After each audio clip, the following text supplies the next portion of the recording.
Hi everybody, welcome back to my channel. Today's video was a highly requested video, but I am really late, actually 9 months late. And the reason why I haven't made this video is just because I didn't really feel the need to. But last night I was sitting in my bed and I was just thinking about how much this video could help others out there who could be struggling with, you know, ego problems or situational problems that are similar to mine. So I thought, why not just sit down and make this video? And plus it may clear up some things you guys have been wondering about me. So about a year ago, I just quit YouTube cold turkey. And there's a reason for that, but I didn't explain where I went. I didn't give any updates. I just deleted all my applications and I just used my phone for texting and calling for a year. I didn't have Twitter on my phone. I didn't have Instagram on my phone. I didn't look at my YouTube videos. I didn't watch any other YouTubers. I literally just put all social media aside and said goodbye. And I actually was not planning on coming back. So just to give you guys a little review, I don't know if that's the right word. Just to give you guys like a brief summary of what happened. So before I had quit YouTube, I was in a very insecure place. I don't want to sit here and be like, I had this really awful ego and was this terrible person, because I don't think I was a terrible person, but I did have ego problems. And the reason why was because I had a bunch of friends who just completely destroyed me. And honestly, it wasn't all their fault. A lot of it was my fault too. But my friend had passed away. I was dealing with, you know, being out of high school. And, you know, when I was pregnant when I was young and I had an adoption, I didn't have the adoption just because I wanted to like live a regular life. I had an adoption because it's what my child needed, and it was less about me. It wasn't about what I wanted. It's about how can I provide my child with the best life. However, I was thinking, you know, maybe there is, you know, a little bonus to this. Maybe I get to live a normal life. And that wasn't the case. I thought, you know, maybe people would think of me differently if I wasn't, you know, a complete teen mom, but they didn't. Everyone treated me the same as if I was a regular teen mom, so it didn't change anything. So I had insecurities from that. I had insecurities from leaving high school and like figuring out my adult life. My best friend had died. And that developed into an ego problem, and I just wasn't myself. I was struggling with who I was, who I wanted to be, what I wanted in life, and it was really confusing. And I just had a really hard time loving. And you know, that goes with being hurt. When you've been hurt so much and have been through such traumatic events, you close off your heart and you don't welcome love in. You have a hard time giving it out. And as much as like, I mean, I love, you know, Drake, I loved my family, I loved my sisters, but it was like, to explain how it was, I didn't feel like I was looking through my eyes. It felt like I was living my life on autopilot. Like I wasn't really living. I wasn't really like feeling who I was. And that's how it really felt. It felt like I was living my life on autopilot. There was really no like real true emotions, and it was hard. And I remember I have this friend named Courtney who I absolutely love. You guys may have seen her, you know, in my Snapchats and stuff. And we decided to go to Pride together. And it was literally one of the best nights ever. It was so much fun. And there was this psychic stand. I've always wanted to talk to a psychic, and I'm huge in astrology, and I knew there was a chance that it could not be legit. And if you don't believe in psychics, I'm going to tell you, I don't completely believe that it was legit. Like I don't know. I'm still iffy about it because like I think what they said was very accurate and very right, and I do believe it, but then my skeptical side of me says, oh, it's not true. So please don't go in the comments saying, oh, that's crap, well, that's BS, whatever, because whether it was true or not, it helped me, and that's all that really matters. I sit down with them, and I wasn't expecting to be told what I was told. And you know, they told me, I didn't tell them about, you know, my first pregnancy. I didn't tell them about the guy who took advantage of me. I didn't tell them any of that. And they literally told me, they're like, do you have a baby? Was it with the guy who took advantage of you? And I just start like bawling and stuff. And the reason what makes me think it was legit is because they weren't like, they weren't in it for the money, and you could tell that because I sat there for an hour, literally, and they had like customers who were walking away because I was still sitting there, and it was only supposed to take like a 20-minute session or less, but she was like, I don't know, I just feel like you really need this guidance, and kept going. And she told me a bunch of stuff, but I remember one thing she told me was, she says, your heart chakra is completely closed off. You're not welcoming love into your life. And I knew that was true, you know, whether or not she's really psychic or not. What she said was accurate, but I was in denial with myself. I mean, no one wants to admit, you know, they can't accept love into their life. And she tells me, she says, you know, the heart chakra, once it's closed, it's the hardest to open, and most people don't open it up. And if you do want to open back up, it takes real commitment. You can't just do it halfway and hope that your life gets lucky and you get back to normal. And I remember that just resonated with me so hard. And I went home and I just had like this epiphany of how I wanted to change my life and make a difference and get to know myself and get back to remembering just living life and feeling alive. But with that being said, I still hadn't completely tried to become that new person. Then one night, like a week later, I was out with Courtney, and we had just gone out on a night on the town, and we were very dressed up. We had a great time. It was really fun, but it was pouring rain, and I was wearing high heels, and I ended up falling and I got a concussion, and it was not fun. But I remember after the concussion, I kind of had like a personality change. And like my favorite way to explain this is, have you ever watched the SpongeBob episode where Patrick like loses his like head and he screws on like a new brain and he just becomes like a different person? That's kind of how it was like. I mean, obviously I'm still the same person, but it just like, it snapped me back into reality. Like, I mean, literally snapped me back into reality. And I just, the next morning I woke up and I said, I can't live like this anymore. I need to figure out who I am. And even Courtney was like, and I talked to her, I was talking to her before I made this video, and she's like, dude, yeah, you were, you know, you changed. She was looking at me like, dude, you're acting so weird right now. But I mean, I was still myself. It was just like, all of a sudden I had this motivation and I was ready to become the person I wanted to be. And I had, like I said, this epiphany just to make a difference. So I go on my phone and I think I privated all my YouTube videos just because I didn't want that attention. I completely deleted my Twitter, which I kind of regret because I had a pretty big following and now it's deleted, but it's not all about that. And I couldn't delete my Instagram just because I love my photos, but I did delete my apps. And for a whole year, I just used my phone for texting and calling, and that was it. So you're probably wondering, well, what did you do with all that time? Well, once I gave up social media, I realized, who am I? Like, I have been sharing my life online on YouTube since I literally had just turned 15. And I had no idea how to function without like turning on a camera and just being weird.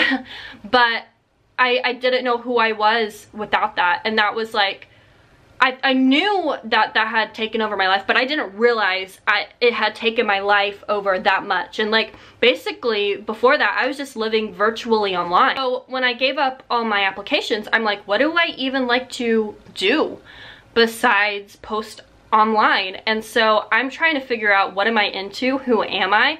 What am I without, you know, the internet? And so I got into gardening, I tried cooking, I tried baking, I wrote poetry, I you know, really worked hard on my relationships, and I even got a job. Cause, you know, with all my videos privated, I had no income coming in. So I was like, you know what, I'm gonna challenge myself and I'm going to get a job. And if you know me, I don't like, you know, working. I mean, no one really likes working, I feel like. And so I got a job with, you know, working with babies and stuff like that. And I mean, it wasn't fun.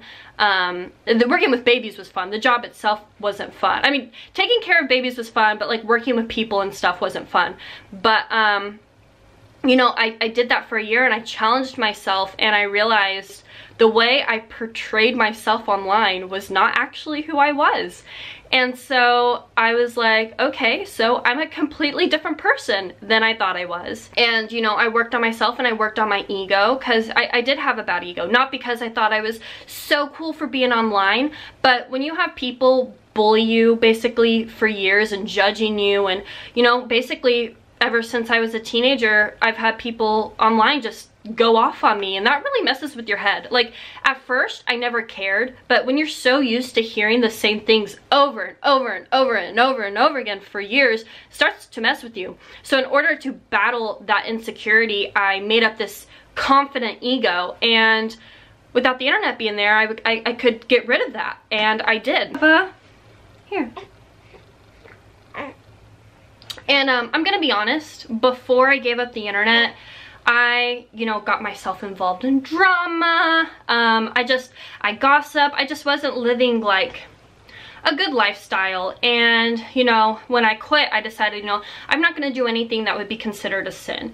And whether or not, you know, you believe in God, what it says in the Bible is still a great way to live by. So I was like, I'm not gonna gossip, I'm not gonna get involved in drama. And then I went to work, and, you know, when you work with a bunch of women in the workplace and no one, you know, likes their lives, okay, that's an exaggeration, a lot of people like their lives, but I found myself gossiping because other people would. And, you know, I would hear other people gossiping and I never got involved. And then after being there for so long, I found myself doing it, and I was just like, what am I doing? Why am I doing this? I got this job to challenge myself and change. I didn't get this job to gossip about people and, you know, live a drama life. So then I was like, okay, I need to get out of this, blah, blah, blah. So I turned that part of my brain off, and I told myself, if I'm gonna make a difference, I need to be a genuinely good person. And with that being said, of course, I still made mistakes, and I still sinned, and I still messed up, but every time I did, I never made that same mistake twice. So fast forward a little bit later, I found out I am pregnant. And I'm at the point in my life where I am the best version of myself that I have ever been. And when I quit social media, I did not plan on coming back. And that's why I, you know, completely deactivated my Twitter. But when I found out I was pregnant, I was like, you know what? I think I am ready to come back to the internet, because one, I'm making content that I really enjoy, which is my pregnancy and having a baby, and, you know, getting to document that just to watch when I'm older would be amazing. So I decided I'm ready to come back, and coming back was amazing. That first video I posted is one of my favorite videos of all time, and it did really well, and I got this amazing feedback. And well, actually, go back a little bit. Before I got pregnant, I saw that there was this Kansas City meetup for photographers and models, and I have this friend Matthias who, you know, we always took pictures together and stuff, but I had never, you know, really got into, you know, photography and modeling and whatnot. And he's like, you should go. And one thing about me is I never say yes. I always want to do things, and then I get anxious. Hey baby, it's okay. So yeah, basically I was always that person that like wanted to go out and do things and all that stuff, and I would tell myself I'm gonna go out, I'm gonna make new friends, I'm gonna be social, but then I would get scared and stay at home. And this time I was like, you know what, I'm doing it. Anytime someone offers me an opportunity, I'm saying yes. Even if I embarrass myself, even if it doesn't work out, I'm going to get out of my comfort zone. So I got all dressed up, and I went by myself too. Like, I met Matthias and stuff there later, but like I drove there by myself and like showed up by myself. And I know that doesn't seem like a big deal, but for me then, that was a big deal. I would have never done that. And I get there and I started like having photographers to model, or I had photographers ask me to model, and you know, they were just boosting my confidence, and turns out I was pretty good at it. And I went home, and you know, when you think about modeling, you think, I always thought, you know, I've always wanted to get into modeling, but you know, everyone always says, oh, you know, you'll develop an ego, you know, it's materialistic, it's, you know, it's this negative side, and it can be like that, but it did the whole opposite for me. I was able to look at my body from different angles and be confident and embrace myself, and it was such a growing experience. And not only the modeling part, but meeting strangers and making new friends and opening up and trusting people behind a camera to capture me the way I want to be captured. And it totally changed my life. And so and just from there I kept modeling and making new friends and meeting people and getting to know new people and getting out of my comfort zone. And then I got these pictures back and I was like, I have to share these pictures. I just love them. So I shared them online and everyone's like, oh my gosh, where have you been? Where did you go? You're coming back. Oh my gosh, this picture's beautiful. And it was just so amazing. And then, you know, I find out I'm pregnant. I make a video. The video does amazing. It's one of my favorite videos. I get amazing feedback. And ever since then, I have been able to be online, but I've been able to be online and also be myself, and I haven't had any issues, and I really enjoy it, and I'm making new friends, and it's just been an amazing experience. So you're probably watching this video like, okay, then why'd you make this video? Why did it take you so long to film this and tell us your story? Well, the reason I decided to make this video and talk to you guys is because I know other people struggle with ego problems, either because they think they're, you know, hot shit, or because they have insecurities and they build up an ego to cover up those insecurities. And I know as a girl and as, you know, a lady, it's even harder because we're so compared to other women and society is so hard on ourselves. So, you know, we end up covering up ourselves with makeup, which I'm not saying makeup's bad, like, you know, makeup's fine, you can wear it insecure or not insecure, or we change ourselves for someone, or, you know, we try to fit in. And I'm making this video to tell you guys you don't have to be that way. And I know it's easier said than done, but you can, like, change, you can get rid of that ego, you can be yourself. And surprisingly, people liked me without me being this other person that I wasn't. In fact, people liked me more because I was more genuine. And I also, you know, was sad and depressed at that time. And you know, it was like the psychic said. She said, you know, if you want to open your heart chakra, you're gonna have to put in real work. You can't just do it halfway and hope you get lucky.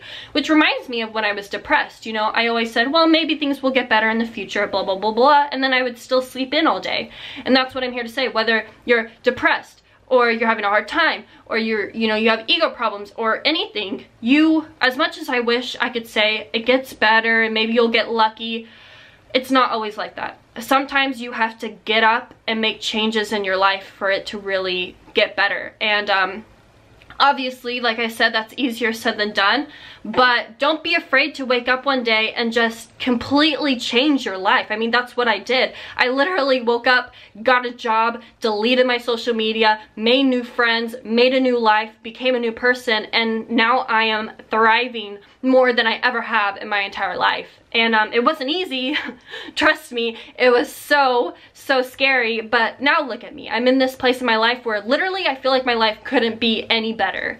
And that's how it is. And so I'm here to tell you guys and give you some tips and advice on how to start that. And what I'm gonna say is, you just have to wake up one day and make changes. You can't just make half of them, and you can't just be like, okay, well, I'll do a little bit here and then I won't do a little bit. No, get up, make a difference, put everything behind you, and just go into it full on. And if you mess up and you embarrass yourself, you know, that's what happened. It didn't all go smoothly for me too. You know, I had those gossiping, that drama, that, you know, job life, but I was able to come out of it and become even a better person. And, you know, and I know it's really hard, especially because now that I've gotten rid of all that toxicity in my life, it's scary because that puts me in a vulnerable spot for other people. And I know it's scary to, like, put down that wall, because I had a huge wall up because I've been hurt so much. And I know it's scary, like, bringing that down, because it makes you vulnerable and people can, once again, take advantage of you. But you kind of have to take that risk. And that's scary, I know, but for me, I would rather take that risk and possibly get hurt again and grow from being hurt than having a wall up for the rest of my life and still getting hurt and not living a healthy life. And it's scary because now I trust people that could literally, like, I don't know, hurt me any moment, but it's the risk I'm willing to take to live a happy and healthy life. Hey baby, it's okay, mama loves you. It's okay, baby. I know. Don't you love filming with babies? It's sure fun. Okay. I know, Leo, I'm just trying to give advice, okay? I'm trying to help people. Okay, as much as I would love to sit here and talk longer, I'm gonna go so I can take care of my little baby here. But if you guys want me to do a part 2, let me know, and I will see you guys probably tomorrow. Bye!